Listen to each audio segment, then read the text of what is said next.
President Cyril Ramaphosa has approached the Western Cape High Court in a bid to set aside the findings of the independent panel report into the Phala matter, which concluded that he may have breached the constitution and abused his office.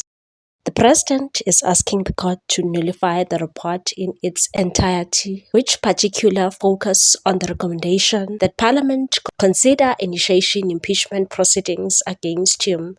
The report, released in 2022 and chaired by former Chief Justice Sandile Ngcobo, found that there was prima facie evidence suggesting possible serious misconduct by Ramaphosa in connection with the controversy surrounding his Phala farm. However, Ramaphosa has rejected the panel's conclusions, insisting that they are fundamentally flawed and unsupported by credible evidence. In court documents, he argues that the panel relied heavily on hearsay, misinterpreted its mandate, and depended on questionable material to reach what it describes as damaging and unjustified findings. And save for the limited evidence I introduced in my response, there was no evidence before the panel. He further raised concerns over the apparent inclusion of confidential Namibian police documents and an audio recording, questioning how such material came to be before the panel and suggesting it may have been obtained unlawfully.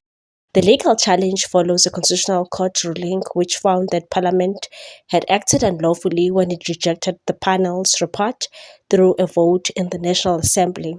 In the aftermath of that judgment, National Assembly Speaker Thoko Didiza established a 31-member impeachment committee tasked with reconsidering the matter. What's your take on this one, people? Thanks for watching. Please subscribe for more news.